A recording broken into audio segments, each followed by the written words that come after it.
I'm Stephen Guessman. I'm here representing a program of the People's Justice Council of Alabama called WERiSE. Stands for Weatherize Every Residence in the Southeast. But we're not just about weatherizing homes. We want to start a movement of home energy renovation that teaches communities how to do home energy renovation by doing home energy renovations.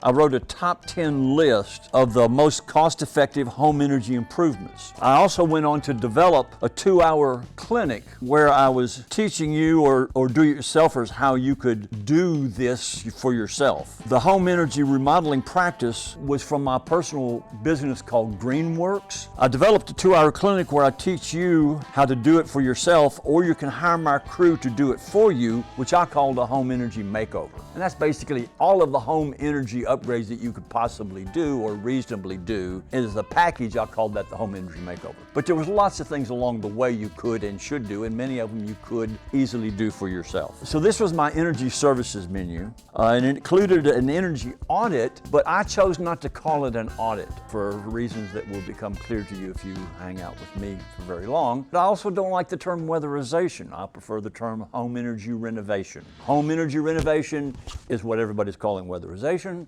and my home energy assessment is what everybody calls an audit. I quit doing assessments. And the reason I did is I came to realize that an audit, which is a detailed list of the energy problems in your home, doesn't save you a nickel, doesn't save a nanowatt from the power grid, and doesn't keep a cubic centimeter of greenhouse gases out of the atmosphere. It's just a list. And after having done this for a while, I came to realize that the common problems, the energy problems of the average home are so common that you no more needed me to give you a $300 to $500 list of what the problems were than you need to go to the doctor every time you get a cold. You know what you need to do. In a lot of cases, people would get audits or assessments, and that's where it would stop. Partly because there weren't many people like me that were willing to come behind them and actually do the work. Actually do the energy efficiency upgrades in the home. So that's what we really needed a dearth of. So for that reason, I really doubled down on teaching the clinics. My primary audience in that case were the do-it-yourselfers. I was going to neighborhood associations. Hell, I'd go to a garden club and make the pitch, because this was the gospel for me, being an entrenched environmentalist. It's what I came to call applied environmentalism, because so many of my peers' idea of environmentalism was owning an SUV so they could drive to the recycling center on Saturday. Well, folks, that ain't gonna do it.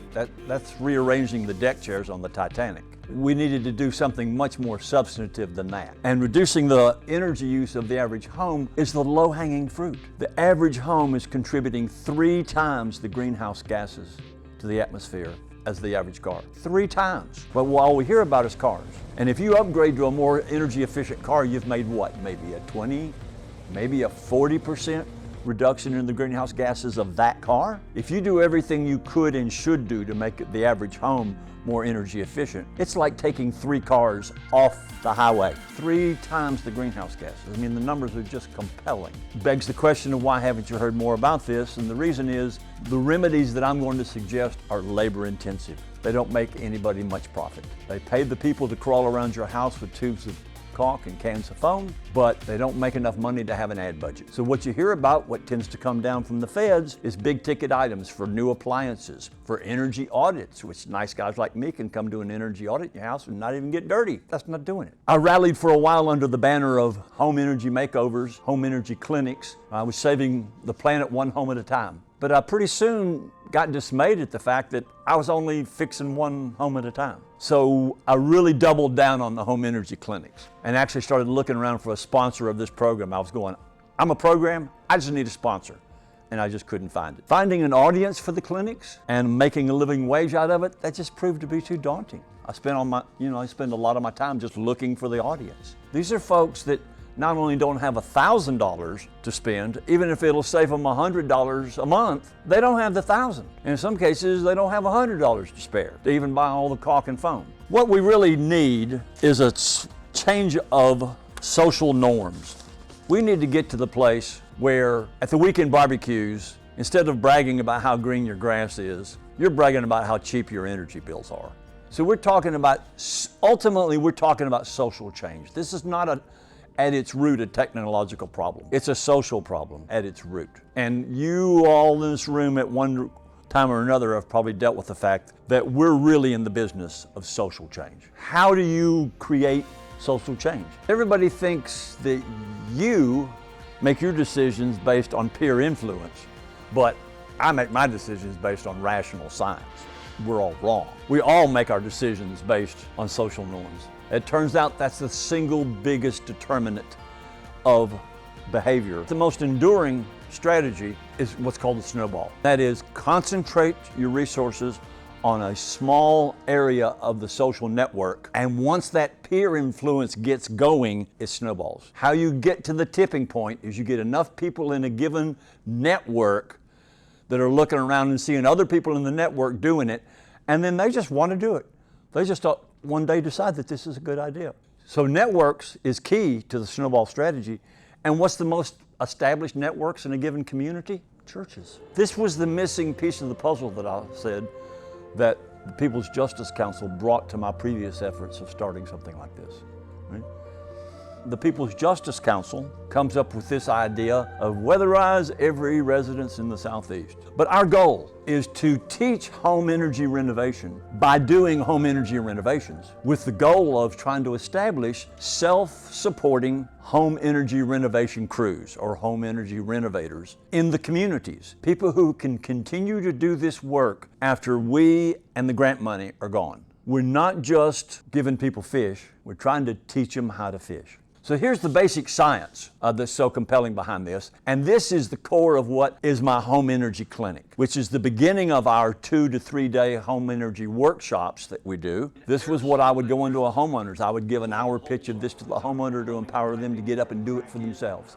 I'm giving you a 3-minute version of it just to give you a taste of it. Maybe we'll have a little more time to work with it tomorrow. Nobody cared about how we used energy for years. It was so cheap. We spent all this money making glass operable and we paint the windows shut. And if it's too hot or too cold, just get a bigger unit. The HVAC guys were more than ready to give it to you. The first energy crisis in 1978, right? There was a few wild-eyed engineers in the Department of Energy. And if you know many engineers, you know they don't get very wild-eyed. But there was somebody in the Department of Energy that started thinking, you know, how this country uses or wastes energy is maybe a valid field of study.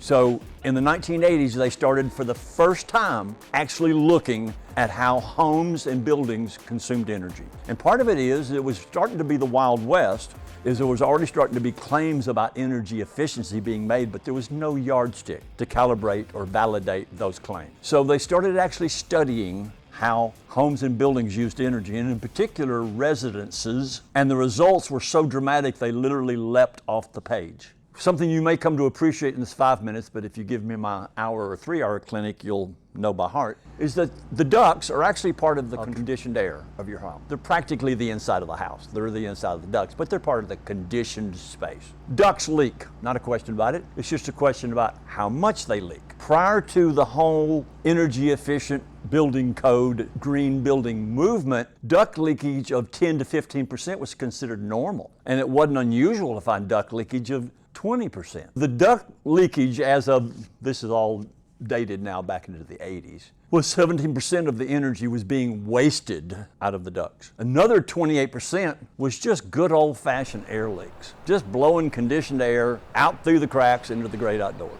These two amount for almost half of the energy used, or in this case, energy wasted in the average residence. So that makes a compelling case for what your priorities ought to be for making a home more energy efficient. Is it buying fancy equipment? Is it doing doors? Is it adding insulation? No. It's good old-fashioned air sealing. Far and away the most compelling and cost-effective step in energy efficiency is air sealing. And it turns out the techniques of air sealing are very low tech, labor intensive, not capital intensive, which is why there's no ad budget and why you don't hear about it. Air sealing, and anybody? Air sealing.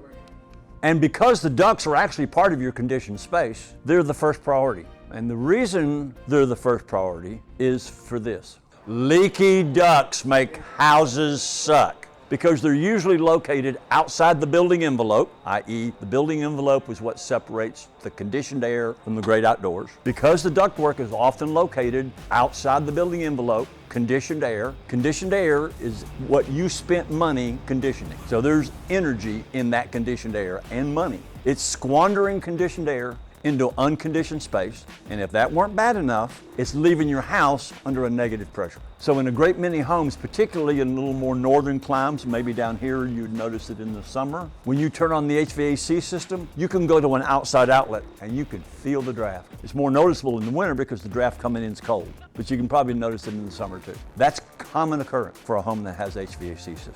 Leaky ducts make houses suck. That's why sealing the ductwork is the first priority. It's a driving force for the other air leaks. There's a couple other driving forces we can't do much about. We can cope, i.e. the fact that, how many people think heat rises? You're wrong, hot air rises.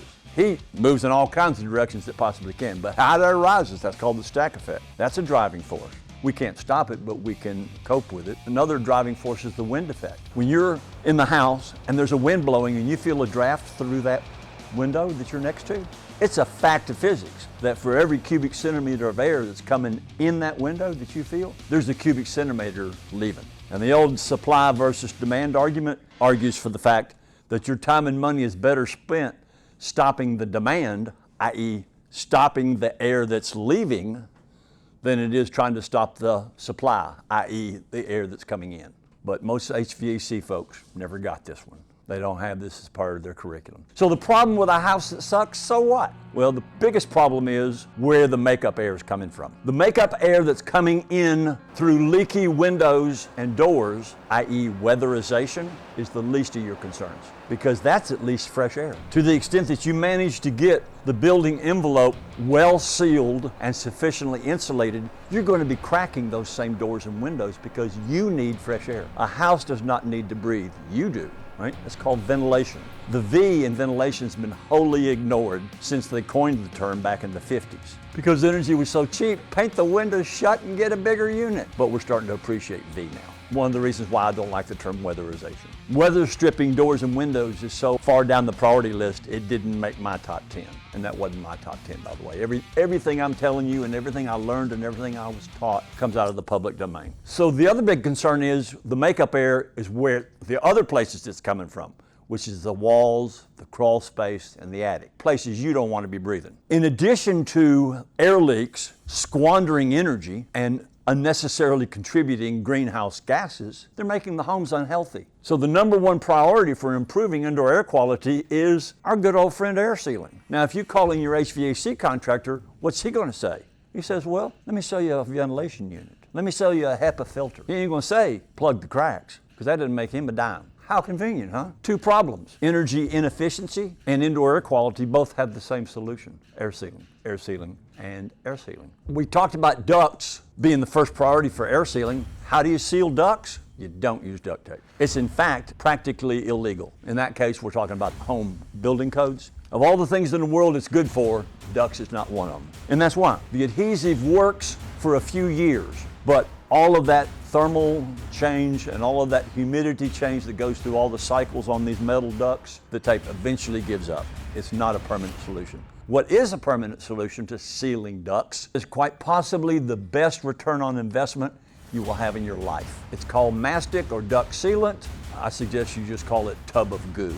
It costs 12 to 15 bucks. That and the investment of a few hours of your time, man is doing here, can save you as much as 10% on your energy bill in one fell swoop. And it saves that 10% forever, for the life of the house. You never in your life are going to find a return investment better than that. Air sealings is the big priority, and sealing the ductwork is the first priority, and sealing the ductwork ain't rocket science. It's just a tub of goo. Or it even comes in a tube and a caulk gun. Tube of goo. One of the things you do after you've sealed the ductwork, all of the other penetrations in your air barrier, the building envelope has two basic components, the air barrier and the thermal barrier. And we've already seen from that pie chart that of the two, the air barrier is the most important. And in fact, adding more insulation to a house doesn't do you a whole lot of good if you haven't stopped the air leaks, because most of the insulation we're adding is this pink fluffy stuff, and pink fluffy stuff is not an air barrier. As a matter of fact, it's a dandy air filter. The filters you change out on your HVAC system are fiberglass. So one of the many reasons why air sealing is the priority. Once you've sealed the ducts though, you proceed about finding all the other myriad of little ducts. Air sealing the general home is no big thing. It's 1,000 little things, but they add up. This is a junction box behind a switch plate. That crack, if you add it up, can be as much as a square inch. And how many of these do you have in your home? Dozens, sometimes hundreds. And every time the HVAC system turns on, guess who's sucking? And even without the HVAC system turning on, there's currents, there's driving forces, there's thermal currents moving through the wall because we didn't build our walls airtight. We kind of presume they are on the drafting table, but they're not. So this is what it looks like after the fact. Now, in this case, they went the extra step of pulling the appliance out, and we don't recommend that to the average homeowner. But taking the cover plate off and filling that crack, that's something you can do. You can do 10 in an afternoon and not even get your hands dirty. And the first step that we do in my home energy makeover, when you hired me and my crew to come in and do the home energy upgrades, we spent the first day just taking off cover plates. But beyond the cover plates, which there's a lot of them, okay? Attic access. Those are in fact exterior doors in one of the worst possible places. Not only are those typically not insulated, they're not weather stripped. They're not even latched. They're often a piece of sheetrock.